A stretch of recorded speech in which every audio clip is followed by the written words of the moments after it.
But first, the standoff between heavily armed Somali pirates holding American Sea Captain Richard Phillips and the U.S. Navy has escalated. As the showdown reaches its fifth day, the pirates opened fire on a small Navy vessel that attempted to approach the lifeboat yesterday.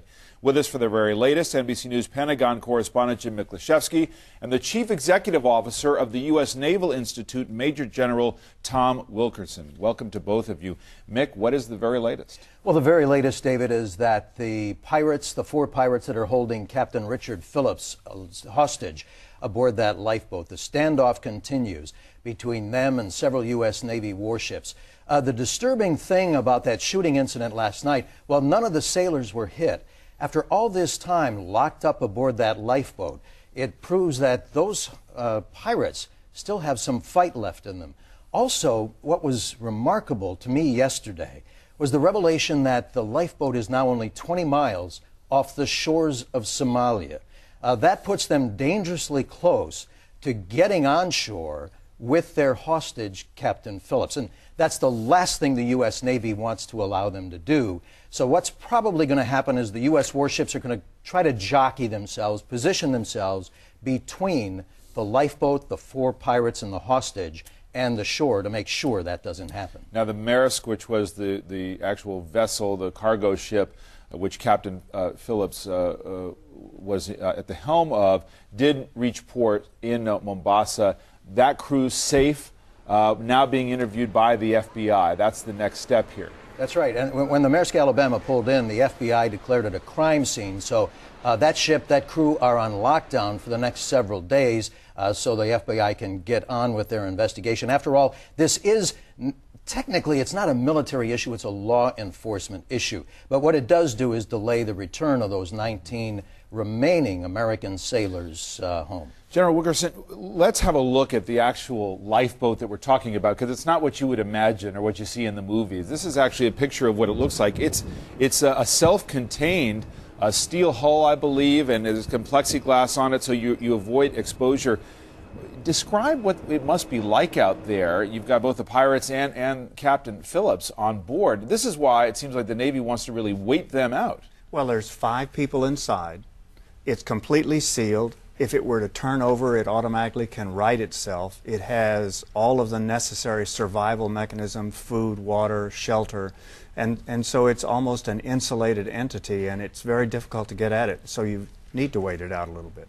And they're not being allowed to get any fuel, so they're not going anywhere. No, they will run out of fuel perhaps more quickly than they'll run out of anything else, but the drifting tide moving them closer to shore, that's got to be a question. I think a lot of people who've been following this week say, how is it that this can happen, that you can have this ragtag group of pirates with AK-47s and rocket-propelled grenades or other weapons that they've got? How could they take a cargo ship like this and now be locked in a standoff with the most powerful Navy in the world and still be sort of dictating the tempo here? They dictated the tempo from the outset, and that's one of the problems with the current mission. The mission that the Combined Task Force has been assigned is virtually mission impossible. The range of the size of the scope of the area in which they have to operate, the number of vessels, allow the pirates to say when they're going to attack, where they're going to attack, and who they're going to attack. And the end result is they're dictating the action. And the United States Navy and all of the combined forces are just reacting. And they'll continue to react as long as it focuses on doing things on the water. Mick, you've been reporting the story for several months now. Earlier this year, you were actually in the Gulf of Aden with the U.S. Navy. We have some pictures of your reporting from that period of time. You've seen the real scope of how difficult the problem is, because the area is just huge as you look at the Navy assets that are deployed from your reporting. And then we can actually show a map of what we're talking about here so people can get a sense of the overall area here off of Somalia where the ship was actually hijacked. That's the Maersk Alabama, and now that lifeboat drifting toward the shore. This is the equivalent of the eastern seaboard, is it not? Absolutely, David. And when you're on a ship or in a helicopter, all you see, 360 degrees, is water that goes on forever. The Navy will tell you that the area they're trying to patrol with at any given time, maybe a dozen, maybe 14, 16 coalition warships, is 1.1 million square miles. And one of the most effective strategies that the Navy and the coalition employed was to channel most of the ship traffic into a very narrow passageway. And when you sat there and looked at it, it looked like I-95 during rush hour. So many ships passing each other going in opposite directions, but they were together, safety in numbers, and often escorted by a warship. So what did these pirates do? When they attacked the Maersk, Alabama, the nearest American warship was 350 miles away. It took them more than a day to get to that scene. And what's really disturbing about the attack on the Maersk, Alabama, I think, is that the crew aboard did everything right. They were proceeding at a brisk pace. Right. When the pirates first attacked, the crew went at them with fire hoses. The pirates retreated, but then came back the next day, and the first thing they did was start firing at the bridge with AK-47s. So there appears to be an escalation of force on the part of the pirates, and that just increases the danger, obviously. Should these crews be armed? Well, you know, the shipping companies will tell you that they don't want to arm their crews because it raises the risk of escalation of force.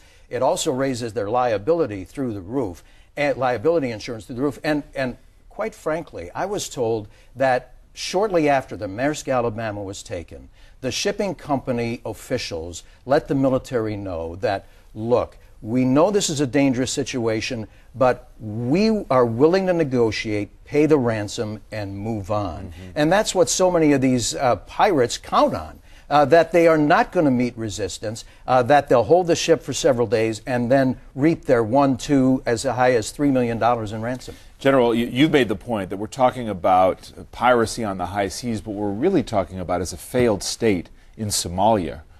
From where these pirates, these criminals, can really move around with impunity. What we're talking about is a safe haven. And history, our own history, will show you that as long as pirates or some enemy of ours have a safe haven, then they get to dictate the course of the action. And Mick's point was well taken. As soon as we began to do convoying or have a narrow lane of transition, the pirates get a vote too, and they said, right, we'll go somewhere else. And when we do, we'll continue to operate.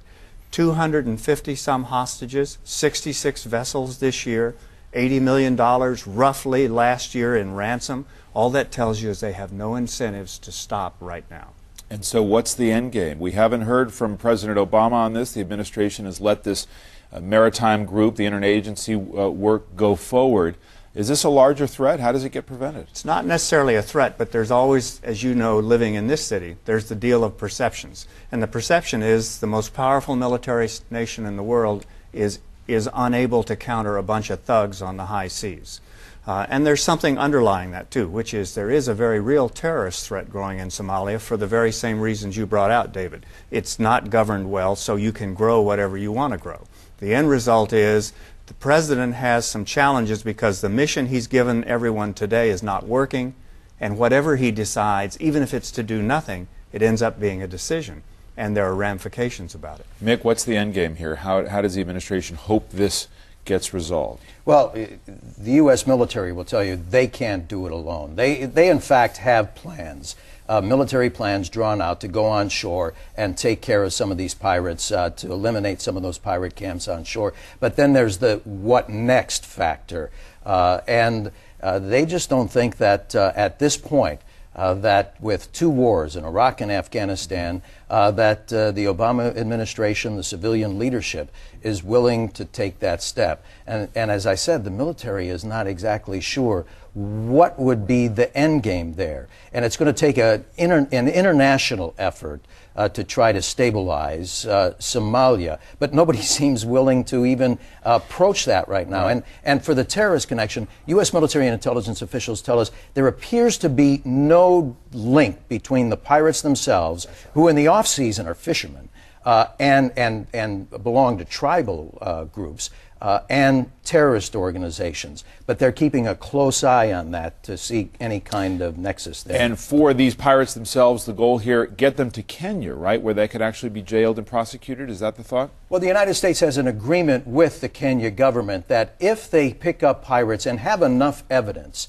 this is, after all, a law enforcement issue. And on each of these warships, they have civilian Navy criminal investigative officers to preserve the chain of evidence so that those pirates can be taken into court. But so far, So far, there's only been a handful of pirates that have actually been captured and put into the Kenyan justice system.